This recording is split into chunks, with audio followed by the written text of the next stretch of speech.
is that time again. We are back now for the first time here in 2026. Happy to have you with us here for Put Me In, Coach, where we talk sports, stupidity surrounding sports, and everything in between. Whoa, big face. We're just getting it started with a little bit of that right now. Chris, I haven't seen you in a few days.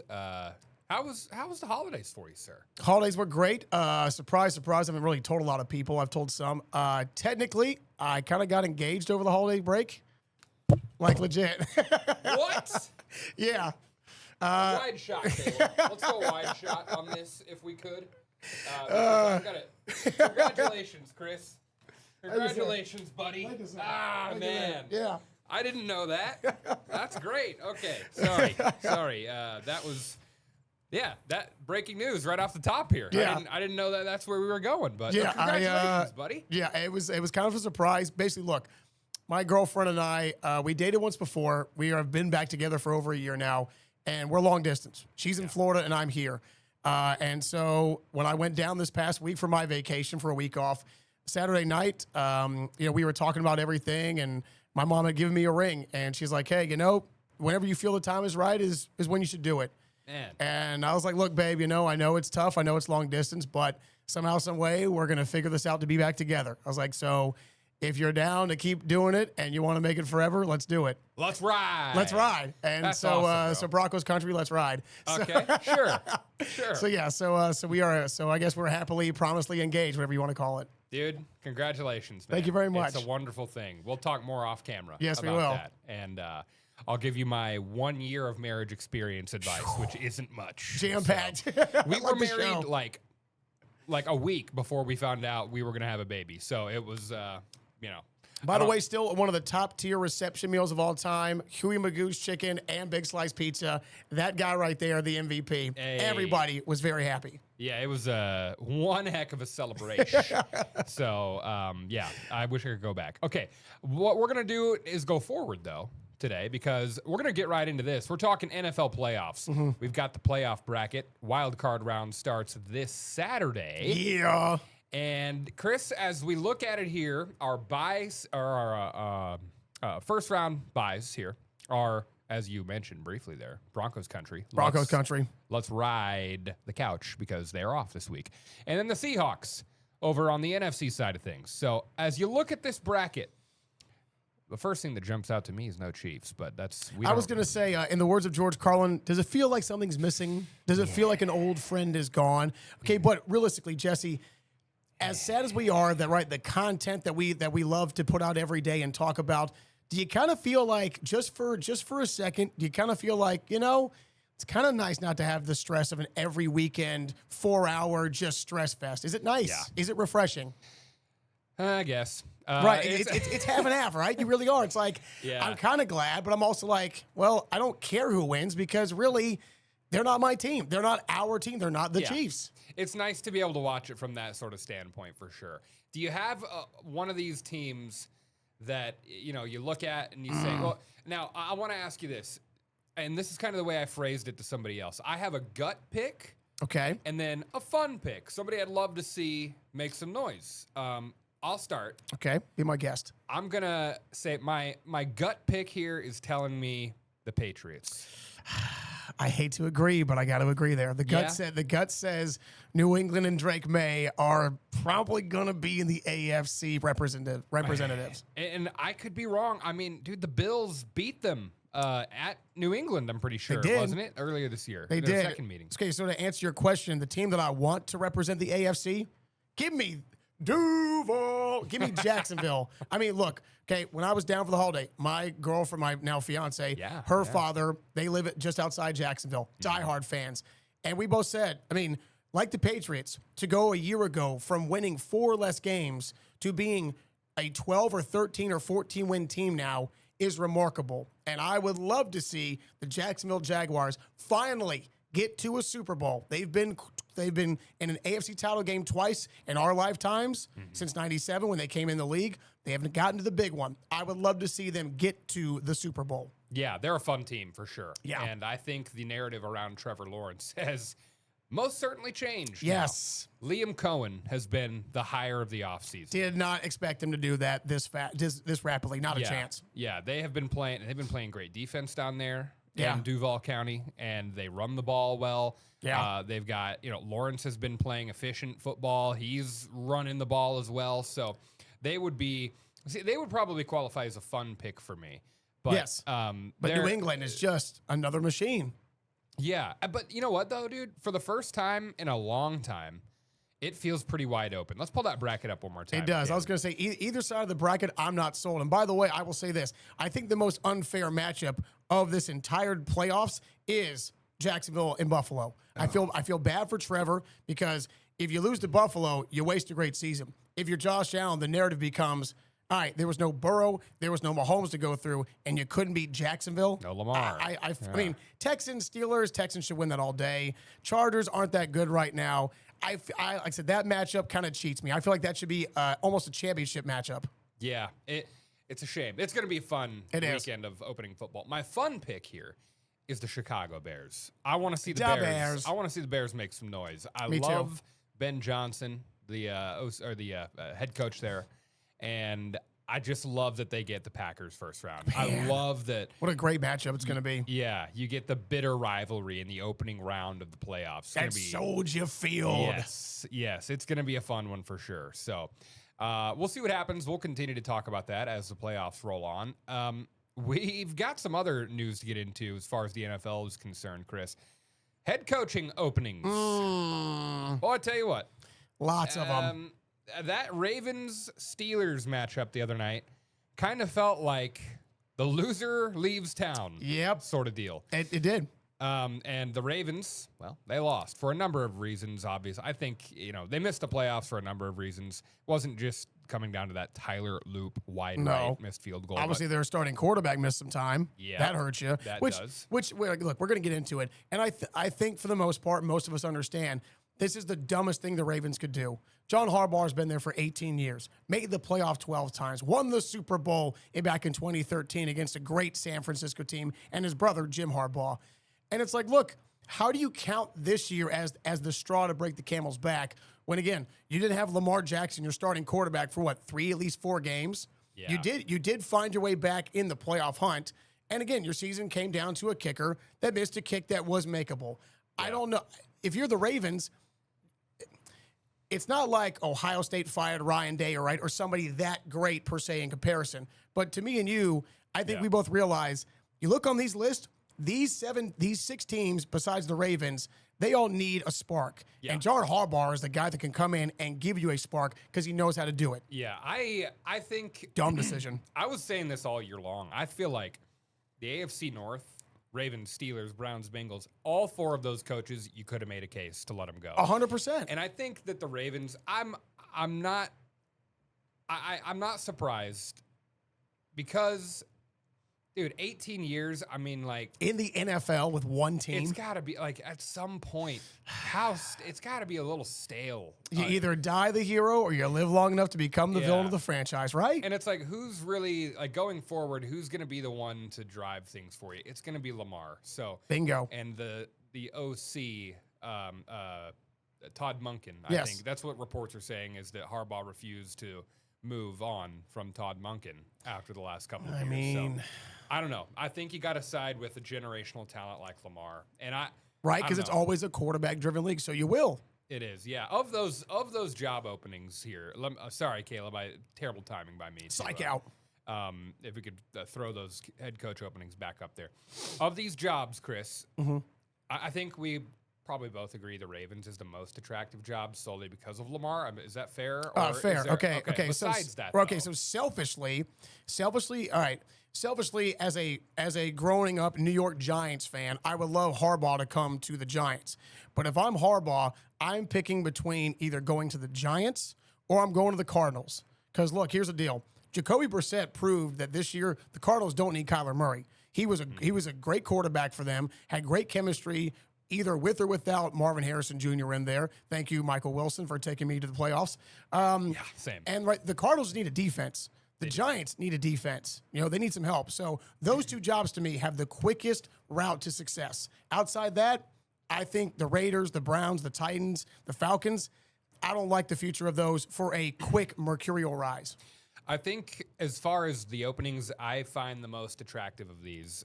Okay, aside clearly from the Ravens, I gotta say the Falcons. I know that No. I think so. Just because of the division they're in, I think it's pretty wide open year to That's year. fair. That's fair. It always is, really. And I think they've got the best offensive player in football for the next 5 years at least. Bijan. Yeah, Bijan Robinson. I love him. Did he carry you to back-to-back championships this year? He did not, but I am a back-to-back fantasy champion. Put it there, pal. Congratulations. Handshake. Yep. That's right. As we were sitting here 20 minutes before the show started, and I forgot to bring the championship belt. God, I wanted you to bring it in. I meant to text you. I should have. I think in the break. By the way, your trolling video was outstanding. That was well done. Complete heel, this guy in the world of wrestling. Oh, I'm a bad guy all the way through. Yeah, nobody roots for you, and it's a great feeling, isn't it? We've done this league 12 years. I've won it 4 times. Thank you. I know no one watching cares, but it means a lot to me. It means a lot to us. So yeah, I like the Falcons job because of what's going on, and that's kind of a dark horse job to me. But like the Titans doesn't do much for me. I know Cam Ward is there. No. The Browns are the Browns. I don't want that. Raiders are, in fact, a black hole. Yes, the Raiders are awful in a tough division. Yeah. The Cardinals maybe, but that's also a tough division. Are arguably the toughest. Again, Raiders, Cardinals, you're in the toughest division in football. Yeah, the Giants is a good job, though. It is. Jackson Again, Dart. it's the New York Football Giants. Yeah, Jackson Dart, Cam Scatterboo, and I think you got some good pass Team rush there, Team too, Hall of so. Fame CTE right there. Oh, well, yeah, I think there's a case to be made. Coming up, we're going to talk about sports events to know in 2026 and Missouri State next. All right, we are back. Put me in, coach. We're back to talk about now some sports events to know in 2026.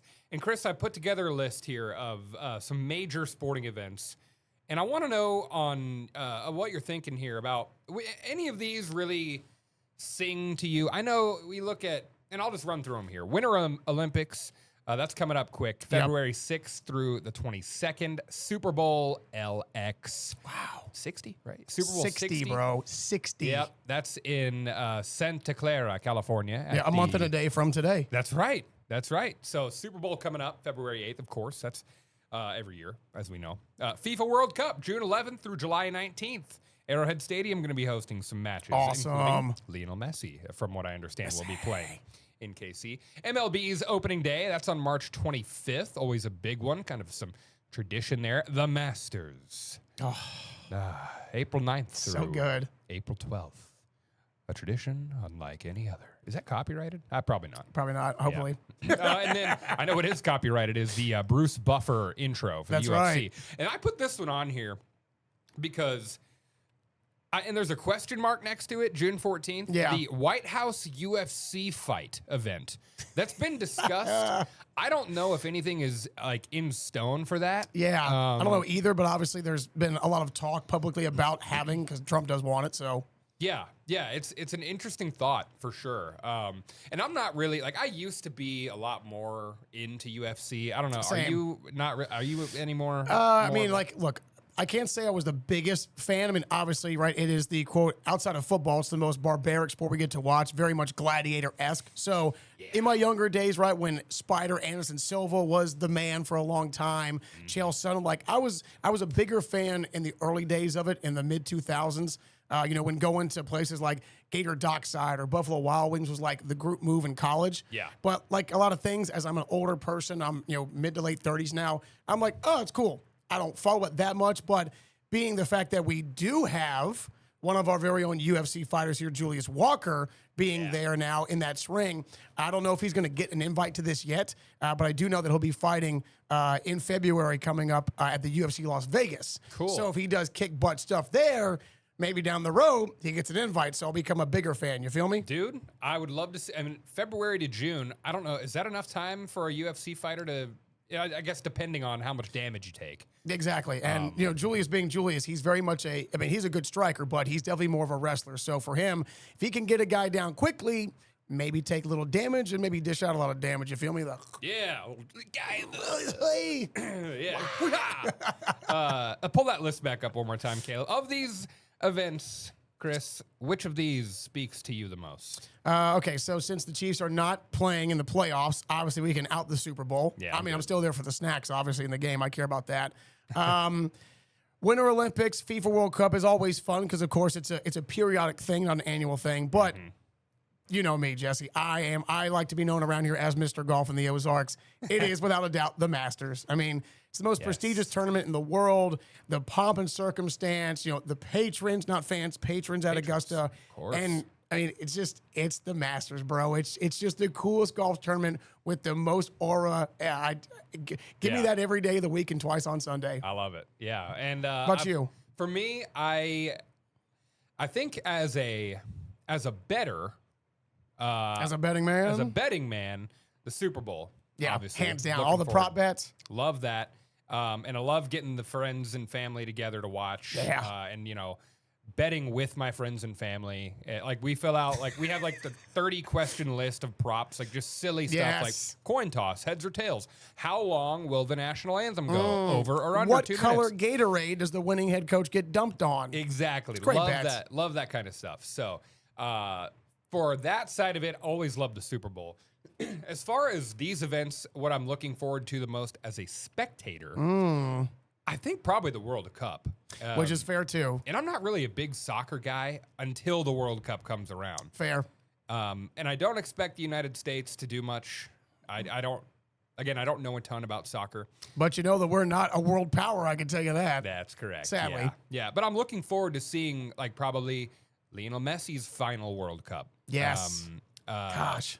Kylian Mbappe. I want to see who won the last World Cup. Was it France? I believe it was Mbappe. Yeah? Which, by the way, okay, so now we're 20. Caleb can look that up. Right, for so us, 12 I'm years ago, when I was back at UCF finishing upgrading my history minor into a major to get a second degree. I mean, dude, I remember in that summer being with my classmates, and half of us were spending time trading. All right, you work on half the group project now. We'll watch the World Cup, and vice versa. And it was, again, like, it doesn't matter where you're from. Soccer does unite the world because it's the most global game. It was- this is so much fun to watch this tournament. It was Argentina. That's who won the because Messi got his first World That's Cup. right. That's right. And I believe they beat France in that game. Yes, I believe you are correct. So Mbappe was in it, didn't win it.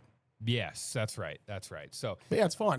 yeah, I'm looking forward to the World Cup for sure. Always, dude. The Masters is always great. I'm just ready for so some good. warmer weather, which I can't even complain. We've had. I was gonna say, beautiful bro, Christmas weather. week was in the 70s. Like Yeah. it was like we had a Florida Christmas, if you will. Yeah, yeah. And I originally, when I first texted you about putting the show together today, I put like winter golf in the Ozarks as a topic to talk about because I've played 2 rounds already in 2026. Have you really? And, yeah. Your wife and child have let you get away with this, huh? Well, they that's were with actually, me. I was like, actually, I did see your social media. You see, you're smart. You bring the family with you for the fun. Go, babe. Go, Yeah, Dad. exactly. Well, the first round I played was warm with a couple of buddies of mine out in Republic at Island Nice. Oh, such a great course. yep. Good challenge, man. Oh, yeah. Got to drive the ball well. Green. I had a great day.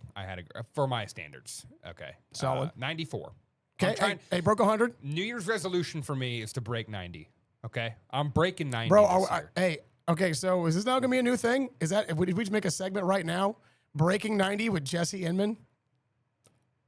Perhaps. I'm just saying. We may have to. It worked for Riggs and Barstool. Just saying. That's true. Just saying. That's true. I don't want to totally, jack their swag, but See, look at Caleb. He's raising his hands. He's like, yes, I'm all in favor. That was not a 5-minute warning. That was I'm in favor of the segment. So yeah, maybe we'll come up with some stupid golf content for you. yeah. We're looking forward to that. And Chris, what's your average score when you're out? Right now, I am Don't be down. humble. I'm down to about, I think I'm like a 5 handicap. So like I shoot like about 77, 78 when I go out and play now. No big deal. Okay, here's the deal. So last week on vacation, I did go down. I played back-to-back days with my best friend, who's a scratch golfer. Didn't bring my clubs, way too expensive. So I just used his clubs. We both tied. We shot 81 on the first day. Had a bad front nine. Had to warm up. Shot 81 the first day and tied. The second day, I shot 78, and he shot 77. Well, all right. But for not playing with my own clubs, not too shabby. take it. Had a couple birdies each round, so we still got the old technicalities in there. Maybe. Yeah, I'm here for vibes. I'm just a You good feel time. me? We're out there for vibes. That's right. Some libations and sunshine. Oh, yes. Do all my favorite things on the golf course. Let's talk about Missouri State as we got 4 minutes left here, Chris. It's not normal for us to be talking Missouri State football at this time of the year because, I mean, we could talk about basketball. They're on a hot streak right now. We'll save that for next week. We will. As far as Missouri State goes, they've got Casey Woods in-house, Chris. Yes. They've Yeah, lost. he was announced on Monday. Yeah, they have lost some big players. Big players. Talk about that for us. All right, so look, as we all know, we live in the time of the transfer portal, right? This is the true wild, wild west days of the NCAA. And because of that, from, January 2nd, which was last week, which was a Friday, I believe, from Friday all the way till the 15th, okay? That's a 13-day window where the transfer portal is open for all players across all divisions of football to put their name in the hat and say, I want to go somewhere else. Pick me, coach. Put me in, coach. You feel me? So as of right now, two of the major losses for Missouri State. Number one would be quarterback Deuce Bailey. So he was the backup quarterback that played 2 or 3 games in a row when 2.5, when Jacob Clark got knocked out during this past season. Mm-hmm. Well, he is now transferred following former Bears head coach Ryan Beard to Coastal Carolina. He's going to Coastal. He's going Coastal, along with about 8 other players. Man, I was really hoping I was looking forward to Deuce Bailey being the QB this year. Me too, because again, right, he's not, now again, he's just a true freshman, so he wasn't quite the polished passer that, of course, Jacob Clark is, who's going to be an NFL potential product, but he's leaving. So that means the quarterback position is wide open, and we know that is the most important position in football. In sports. Right. So for head coach Casey Woods, obviously, I'm sure he's got a couple guys he's looking at right now. So first and foremost for him is to get his quarterback that he wants to come in right now, plug and play for his first year at the helm this fall. Yeah. Second player you got to replace is true freshman wide receiver Tristan Gardner. He was a big product out of Texas. Ryan Beard got him here. He played this year, and he led the Bears. He had over 400 yards receiving. He had 6 touchdowns. And what I heard was that he transferred to Texas Tech on a deal worth probably close to $500,000. Okay, that helps. Hence why the Red Raiders went from irrelevant to relevant and a college football playoff team this season. Wow. So, again, he had big play. Again, that's what Ryan Beard did best. Ryan Beard was able to grab a lot of kind of fringe players or some underrated 3-stars. So for Missouri State and Casey Woods, you got to replace some great talent. But again, he's a well-respected guy, knows the system, and I think with his acumen and the momentum the Bears picked up, there's a good chance Missouri State will get the guys they need. And 2026, we can keep on rolling. I'm hoping to see Casey Woods pluck some guys from SMU who were maybe... You can bet he will. Yeah, who want a chance to start, who may be buried on that depth chart. And, I mean, as we know, SMU and Casey Woods were here in Springfield for this past season. Yep. And he credited that saying, had we not come when we played in September at their home opener, I would not have picked up the phone for Patrick Ransdell. Yeah, and they were ranked. SMU was ranked this year the week before that, and then they lost, I believe, to Baylor before they came in. So hopefully we can get some solid transfer guys in. I would love to see the momentum continue. Me too. Oh, man. 5 seconds left here, Chris. We'll do this again next week. Always Look fun. forward to it. Yes, sir. We'll see you next time. Put me in, coach.